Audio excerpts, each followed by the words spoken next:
Hello friend, જય શ્રી કૃષ્ણ। આજે બનાવીશું આપણે ગાજરનો હલવો।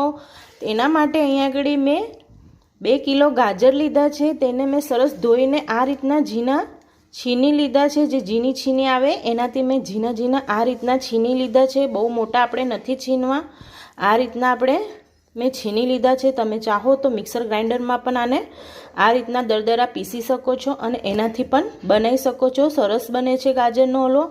અને આપણે આજે કુકરમાં બનાવીશું। 2 જ સીટીમાં આપણો ગાજરનો હલવો સરસ બનીને તૈયાર થઈ જશે। તો ચાલો આપણે કુકરમાં ગાજરનો હલવો બનાવવાનું સ્ટાર્ટ કરીએ। એના માટે મેં અહીંયા આગળ કુકર મૂકી દીધું છે અને ગેસ ચાલુ કરી દીધો છે। હવે આપણે આમાં 2 ચમચી ઘી નાખીશું। મેં 2 ચમચી મેં ઘી લીધું છે। આપણે વધારે ઘીની જરૂર નથી। 2 ચમચી મેં ઘી લીધું છે। 2 કિલો ગાજર છે। હવે આપણે એમાં ગાજર નાખી દઈશું જે મેં છીણીને મૂક્યા હતા।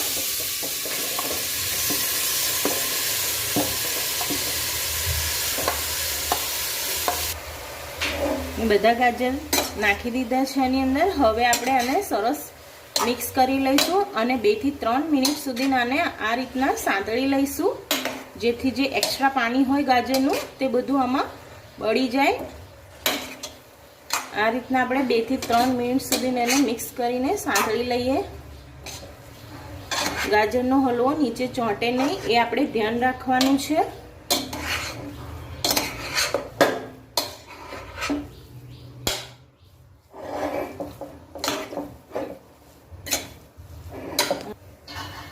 અને આપણે 2-3 મિનિટ સુધી થવા દઈએ। આપણા ગાજરને શેકાતા 2 થી 3 મિનિટ થઈ ગઈ છે અને સરસ આપણું જે ગાજરમાં પાણી હોય છે એ બળી ગયું છે। હવે આપણે આમાં 250 ગ્રામ દૂધ નાખવાનું છે। 250 ગ્રામ મેં દૂધ લીધું છે। આપણે વધારે દૂધ નથી નાખવાનું આપણે આમાં, એટલે મેં અહીંયા આગળ 250 ગ્રામ દૂધ લીધું છે। હવે આપણે એને ગેસને ફાસ્ટ કરી દઈશું અને કુકરનું ઢક્કણ બંધ કરીને આપણે 2 સીટી એની આવવા દઈએ। આપણે 2 સીટી વગાડવાની છે, વધારે સીટી નથી વગાડવાની। હવે આપણે 2 સીટી થઈ ગઈ છે, આપણે ગેસ બંધ કરી દઈશું અને હવે આને 2 મિનિટ ઠંડુ પડવા દઈએ। હવે આપણે એને ખોલી નાખીએ।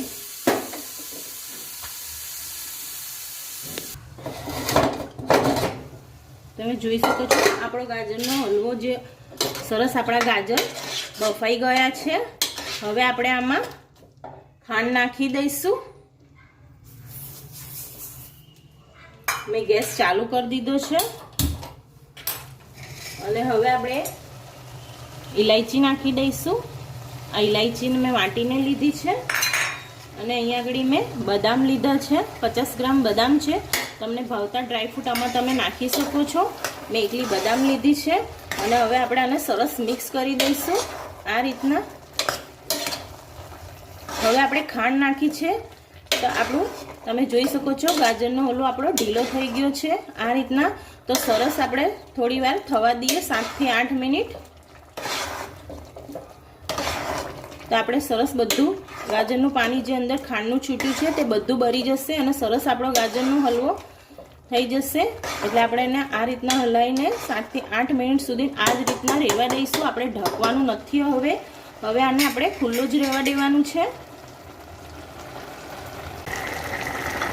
તમે જોઈ શકો છો કેવું સરસ આપણો જે ખાંડનું પાણી છૂટ્યું હતું એ સરસ આપણું બળી જશે હમણાં 7 થી 8 મિનિટમાં જ।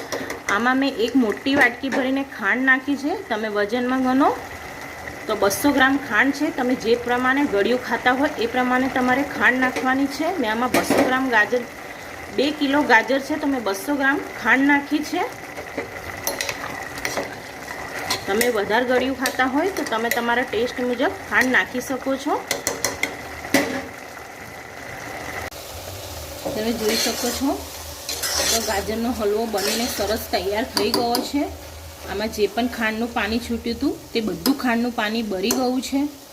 મેં આને આ રીતના જ ખુલ્લો જ રહેવા દીધેલો, પછી આપણે એને ઢક્યો નથી। આ રીતના આપણે ખુલ્લો જ એને 12 થી 13 મિનિટ સુધી મેં આને થવા દીધો છે। તમે જોઈ શકો છો સરસ બધું આપણું પાણી બળી ગયો છે ને આપણો ગાજરનો હલવો સરસ બનીને તૈયાર થઈ ગયો છે. આમાં મેં માવો નથી નાખ્યો, મેં આમાં મલાઈવાળું દૂધ નાખ્યું હતું, એટલે આપણે માવાની જરૂર નથી પડી. તમે જોઈ શકો છો કેવો સરસ આપણો ગાજરનો હલવો બનીને તૈયાર થયો છે. હવે મેં ગેસ બંધ કરી દઈશ અને આને સર્વ કરી લઈશું. તમે જોઈ શકો છો આપણો ગાજરનો હલવો બનીને સરસ તૈયાર થઈ ગયો છે. આપણે આ વગર માવા વગર બનાવ્યો છે, પણ ખાવામાં એટલો જ સરસ લાગે છે. તમે એકવાર આવો ગાજરનો હલવો બનાવીને જરૂરથી ટ્રાય કરજો, તમને પણ ભાવશે જ. અને આ ખાવામાં બહુ જ સરસ લાગે છે. આ મેં 20 થી 25 મિનિટ લાગી છે આપણાને ગાજરનો હલવો બનાવતા. અને આને તમે ગરમ કે ઠંડો ખાઈ શકો છો, બહુ જ સરસ લાગે છે. અને તમે ફ્રીજમાં મૂકીને 7 થી 8 દિવસ તમે આને ખાઈ શકો છો. આ ગાજરનો હલવો ફ્રીજમાં બગડે નહીં. જો તમને આજનો મારો વિડીયો ગમ્યો હોય તો મારા વિડીયોને લાઈક કરીને મારી ચેનલને સબસ્ક્રાઈબ કરી લેજો અને તમારા ફ્રેન્ડ સાથે શેર કરજો. ફરી મળીશું એક નવા વિડીયો સાથે. ત્યાં સુધીને જય શ્રી કૃષ્ણ.